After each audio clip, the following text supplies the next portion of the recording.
Hemant Pratap Singh and welcome in my YouTube channel Study Tips by Hemant.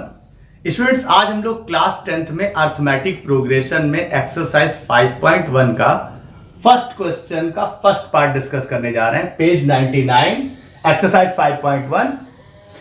Question क्या है arithmetic progression में? In which of the following situation does the list of the number involve make an arithmetic progression and why? जो arithmetic progression बन रही है तो क्यों बन रही है? जो भी लिस्ट दी गई है इसके 4 पार्ट होंगे। 4 पार्ट में प्रत्येक पार्ट में हमको चेक करना होगा जो लिस्ट दी है, जो डेटा दिया है, जो सिचुएशन दी है, उसके अकॉर्डिंग अर्थमेटिक प्रोग्रेशन बन रही है कि नहीं बन रही है। बन रही है तो क्यों बन रही है उसको एक्सप्लेन करना पड़ेगा। तो पहला पार्ट है the taxi fare after each kilometre when the fair is ₹15 for the first kilometre and ₹8 for each additional kilometre. मतलब क्या है? टैक्सी फेयर का मतलब क्या है? टैक्सी फेयर का मतलब है टैक्सी का किराया। टैक्सी फेयर जो है इसका मतलब क्या है? किराए से है। किराया किसका किराया? टैक्सी का। टैक्सी का किराया। तो टैक्सी फेयर की बात कर रहा है वो। टैक्सी फेयर 1 किलोमीटर पे 15 रुपए चार्ज करता है और अगले एडिशनल किलोमीटर्स के लिए 8 रुपीस चार्ज करता जाता है। जितने एडिशनल किलोमीटर आप टैक्सी में चलेंगे उसका 8 रुपीस चार्ज करता है। यानी पहले kilometre according to question first kilometre fare, पहले किलोमीटर का किराया कितना हो जाएगा? 15 रुपीस। अब अगर हम 2 किलोमीटर का फेयर देखेंगे, 2 किलोमीटर का फेयर देखेंगे तो वो हो जाएगा first kilometre plus additional kilometre जो बन रहा है, एडिशनल 1 किलोमीटर जो बन रहा है उसका किराया। तो ये 15 रुपीस हो गया और एडिशनल का कितना हो गया? 8 रुपीस। तो दोनों मिला करके कितना हो गया? 23 रुपीस। स्टूडेंट्स, इसी तरह हम 3 किलोमीटर के लिए देखें, अगर 3 किलोमीटर का फेयर देखें तो अब आप समझिए 23 में हमको क्या ऐड करना पड़ेगा? 8 ऐड करना पड़ेगा, क्योंकि अब की बार क्या हो रहा होगा? First kilometre plus second additional kilometre, इसके बाद फिर थर्ड किलोमीटर। फर्स्ट किलोमीटर का आप जानते हो कितना होगा? 15 और सेकंड एडिशनल जो 1 किलोमीटर चला उसका 8, फिर जो थर्ड एडिशनल 1 किलोमीटर चला उसका भी 8। तो इन सबको ऐड करोगे तो ये 23 में सीधे ऐड कर दोगे तो कितना आ जाएगा? ये हो जाएगा आपका 31। तो फर्स्ट किलोमीटर का 15 रुपए, उसके बाद अगले 2 किलोमीटर में पहला किलोमीटर भी जुड़ा है और 1 किलोमीटर एडिशनल जुड़ा है तो उसका 23 रुपीस। अब जब 3 किलोमीटर की बात करोगे तो उसमें पहला किलोमीटर जुड़ा है उसके 15 रुपए और बाकी के जो 2 किलोमीटर जुड़े हैं उनके 8 रुपए, तो उसका हो गया 31। इसी तरीके से अगर हम 4 किलोमीटर की बात करें, 4 किलोमीटर की बात करें तो 4 किलोमीटर के केस में क्या हो जाएगा? हम 31 में फिर 8 ऐड कर देंगे तो वो 39 हो जाएगा। बिल्कुल इसी प्रोसेस पर, जिस प्रोसेस पे आपने काम किया है उस प्रोसेस पे काम किया होगा। चौथे किलोमीटर के लिए अगर आप देखना चाहें तो फर्स्ट किलोमीटर होगा, उसके बाद क्या होगा? सेकंड एडिशनल किलोमीटर, इसके बाद थर्ड एडिशनल किलोमीटर। सेकंड में पहला एडिशनल किलोमीटर आएगा, थर्ड में सेकंड एडिशनल किलोमीटर आएगा और फोर्थ में आएगा आपका थर्ड एडिशनल किलोमीटर। तो ये 15 और इसके बाद ये 8, ये भी 8 और ये भी 8 रुपए के 3 चार्जेस लगेंगे। तो उससे अल्टीमेटली जब सबको ऐड करोगे तो वो 39 रुपीस के बराबर आ जाएगा। तो यहां से 4 किलोमीटर के लिए जो चार्ज आ रहा है वो कितना आ रहा है? 39 आ रहा है। अब जरा आप इस चीज को देखिए, ये भी रुपीस। तो जो सीरीज बनी हम उसको जरा इधर लेकर के आते हैं। पहले किलोमीटर के चार्ज से हमको जो चार्ज देना पड़ा वो 15 रुपए देना पड़ा। इसके बाद 2 किलोमीटर चलाने पर हमको कितना देना पड़ा? हमको देना पड़ा 23 रुपए। ठीक है। इसके बाद 3 किलोमीटर चलाने पे हमको 31 रुपीस देना पड़ा और 4 किलोमीटर चलाने पर हमको 39 रुपीस देना पड़ा। तो इससे स्टूडेंट्स एक बात साफ हो जाती है कि ये जो 15 है वो हमारा T1 हो गया, 23 हमारा T2 हो गया और 31 T3 हो गया और 39 हमारा T4 हो गया। अब हम T2 माइनस T1 करेंगे, यानी 23 माइनस 15 करेंगे तो ये वैल्यू कितनी आएगी? 8 आएगी। इसके बाद हम T3 माइनस T2 करेंगे तो ये वैल्यू 31 माइनस 23 होगी, ये भी 8 आएगी। इसके बाद हम T4 माइनस T3 करेंगे तो हम 39 माइनस 31 करेंगे तो ये भी वैल्यू 8 आएगी। तो अब स्टूडेंट्स आप देख सकते हैं कि जो हमारा डिफरेंस आ रहा है वो लगातार क्या आ रहा है, कांस्टेंट आ रहा है, और वो कितना आ रहा है, 8 रुपीज। इसका मतलब क्या हो गया कि कांस्टेंट डिफरेंस है, कॉमन डिफरेंस कांस्टेंट हो गया, यानी ये क्या है, इट इज एन एपी। ये वेरीफाई हो गया कि ये एपी है, और एक्सप्लेन पूरा मैंने आपको कर दिया। इस तरह से क्वेश्चन नंबर 1 का फर्स्ट पार्ट आपका कंप्लीट हो जाता है स्टूडेंट्स।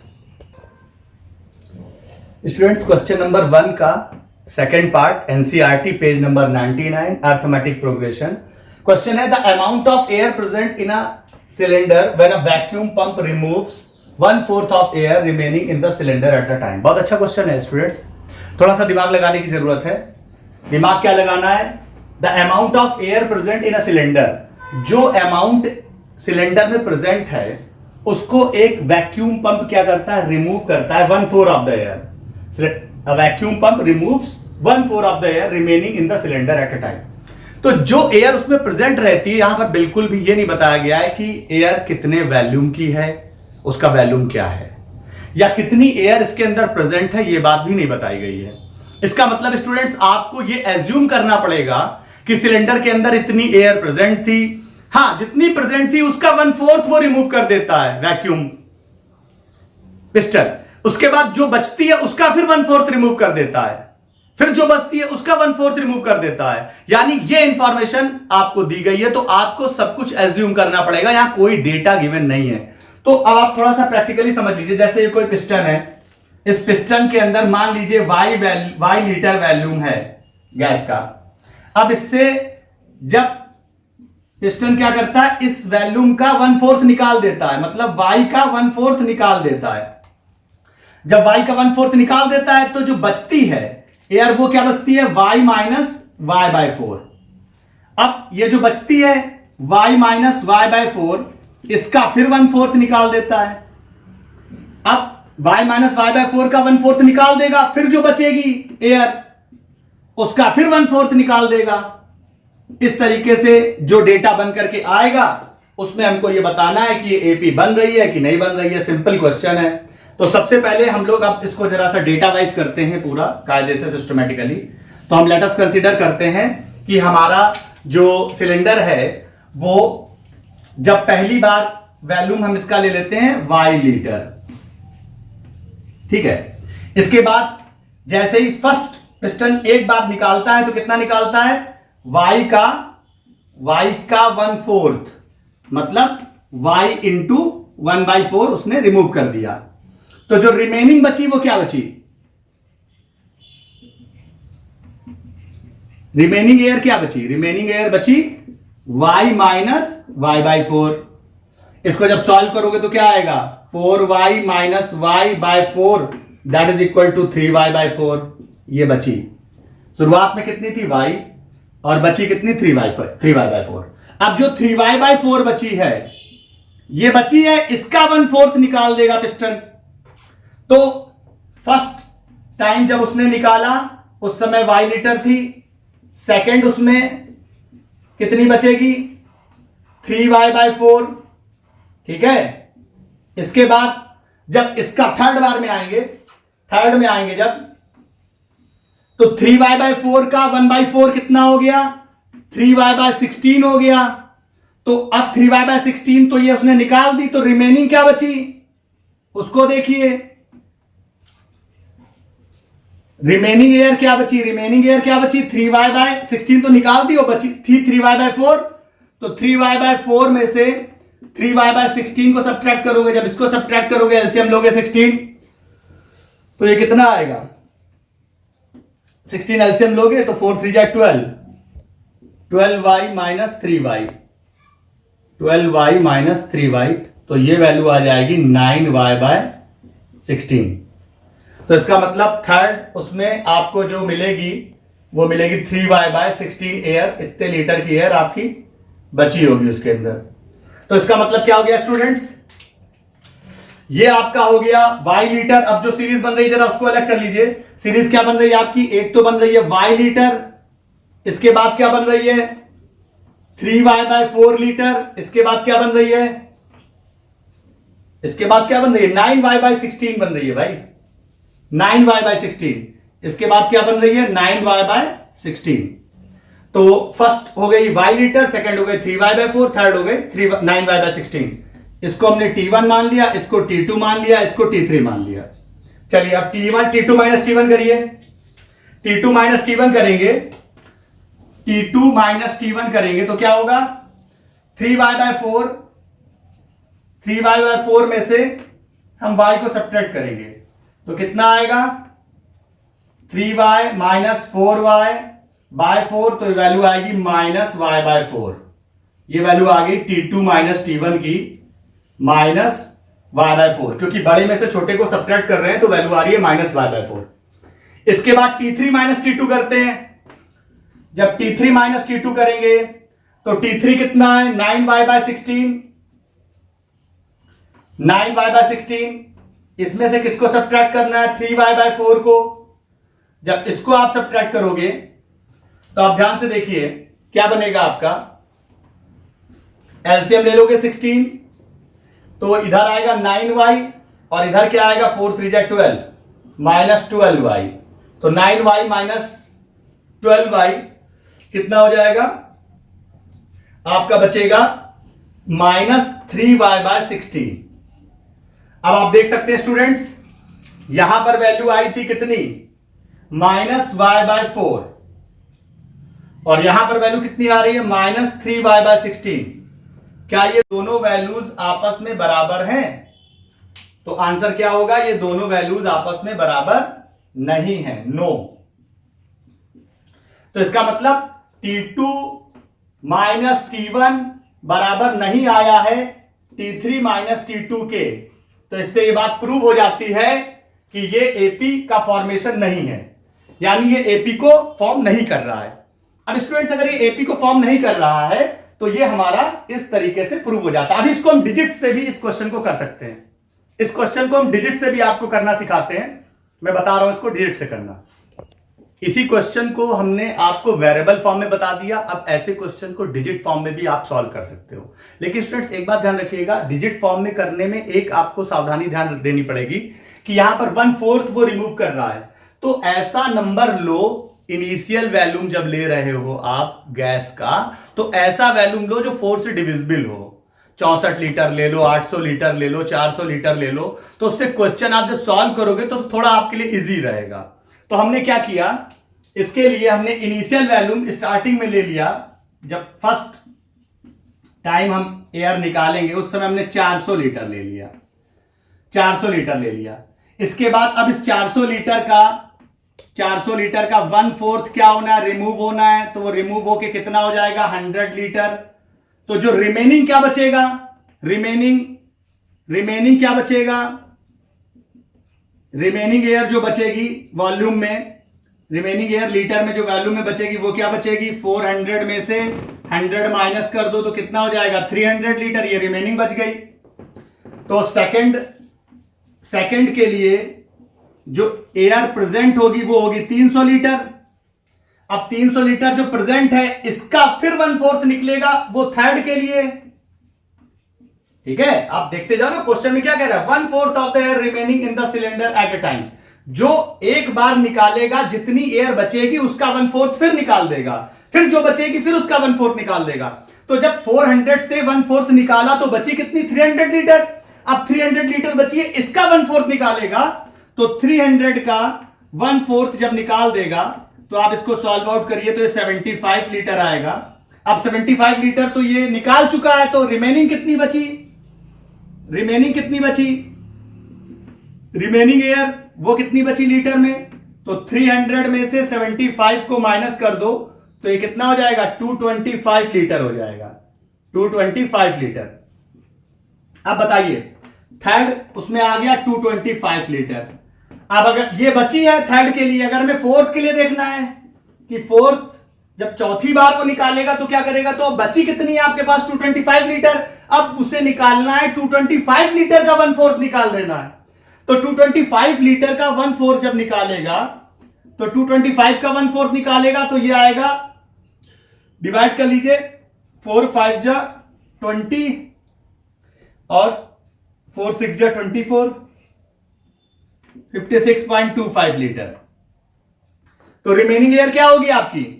रिमेनिंग एयर जब आप देख रहे होगे, रिमेनिंग एयर आप देख रहे होगे तो अब उसको किसमें सब्ट्रैक्ट करोगे? 225 माइनस 56.25, तो ये वैल्यू आपकी आएगी 168.75 लीटर।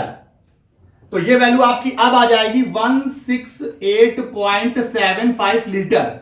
तो आप देख लीजिए स्टूडेंट्स, यहां से आपको मिल चुका है क्या? ये मिल गया T1, ये मिल गया T2, ये मिल गया T3, ये मिल गया T4। और जो सीरीज आपकी तैयार हुई वो क्या तैयार हुई? 400, इसके बाद 300, इसके बाद 225 और इसके बाद 168.75। तो आप जैसा बता चुके हैं कि ये T1 है, ये T2 है, ये T3 है और ये T4 है। तो अब हम सबसे पहला काम करेंगे, T2 माइनस T1 करेंगे। T2 माइनस T1 में हम क्या करेंगे? 300 में से 400 को माइनस करेंगे। 300 माइनस 400 तो कितना आएगा? -100 लीटर। इसके बाद T3 माइनस T2 करेंगे। T3 माइनस T2 क्या करेंगे? 225 में से 300 को माइनस करेंगे तो ये कितना आएगा? -75। इसी तरीके से अगला स्टेप क्या है? T4 माइनस T3 करेंगे। T4 माइनस T3 करेंगे तो क्या करेंगे? 168.75 में से हम माइनस करेंगे 225 को, तो ये आएगा तुम्हारा 56.25 माइनस में, -56.25।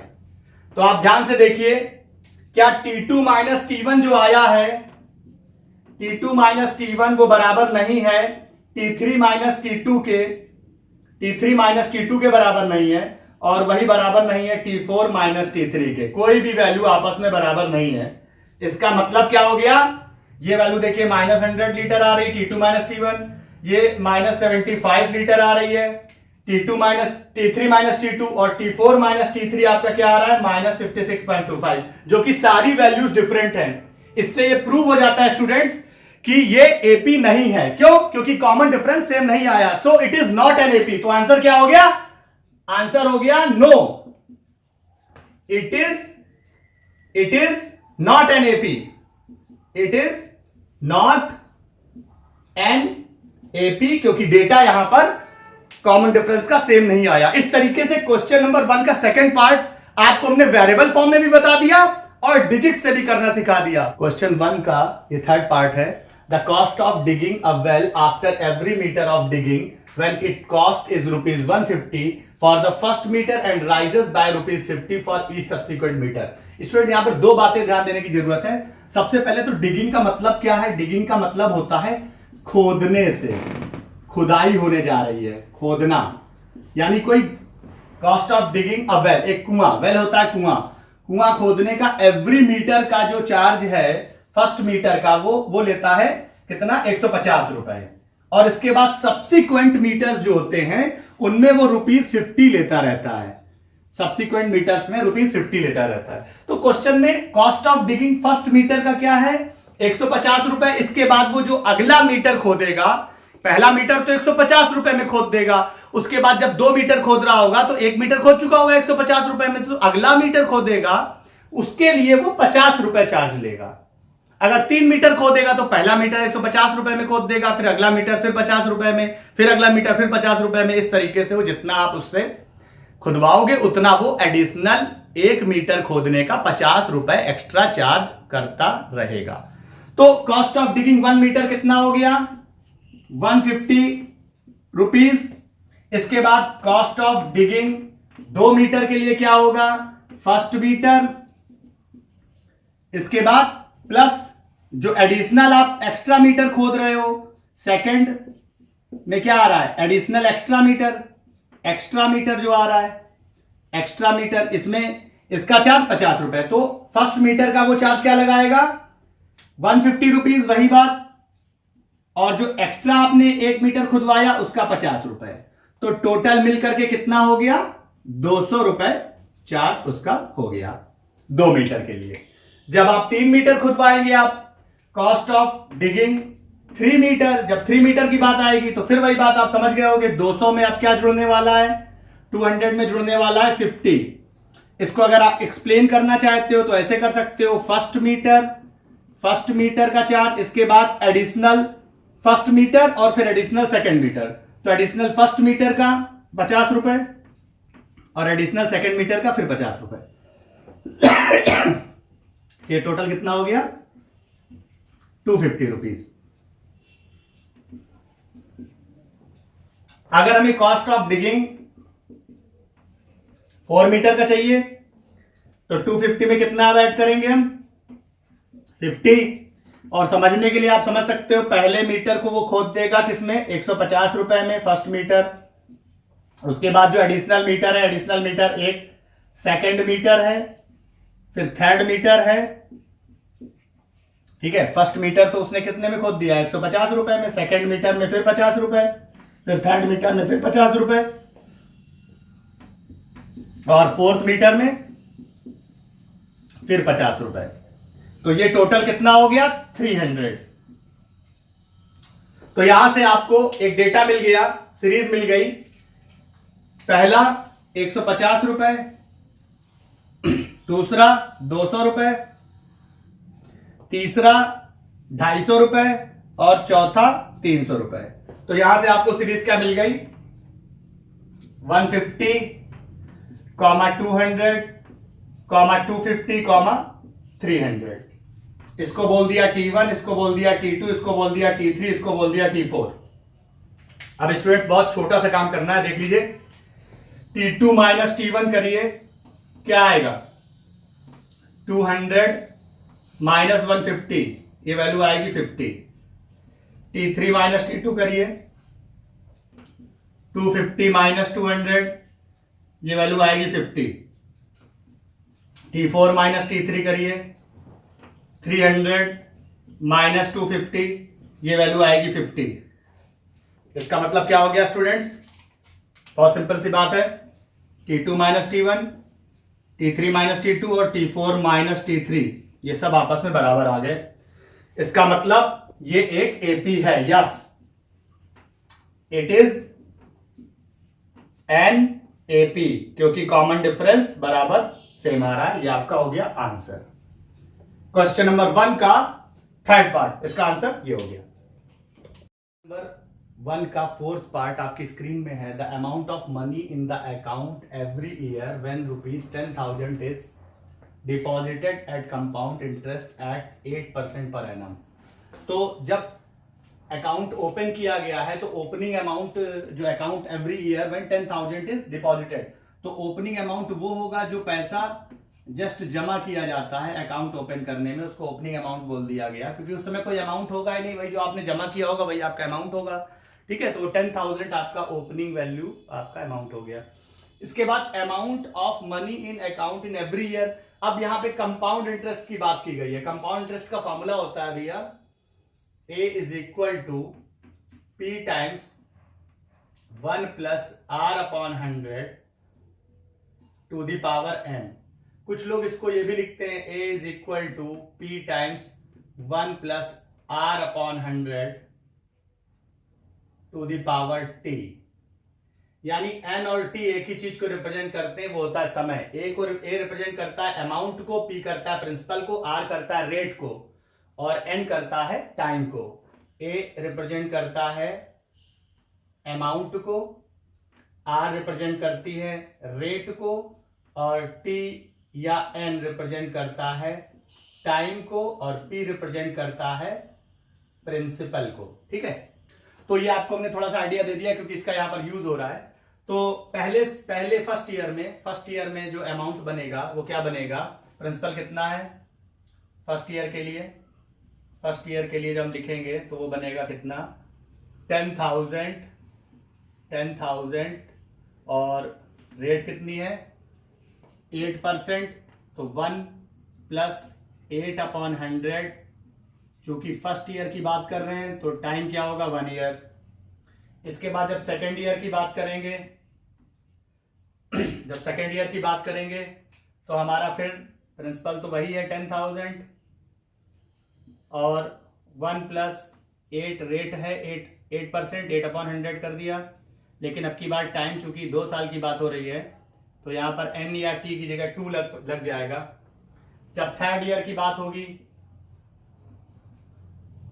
तीसरे साल पे कितना आपका अमाउंट बनेगा तो उस पर आप फिर क्या करोगे, 10,000 फिर करोगे।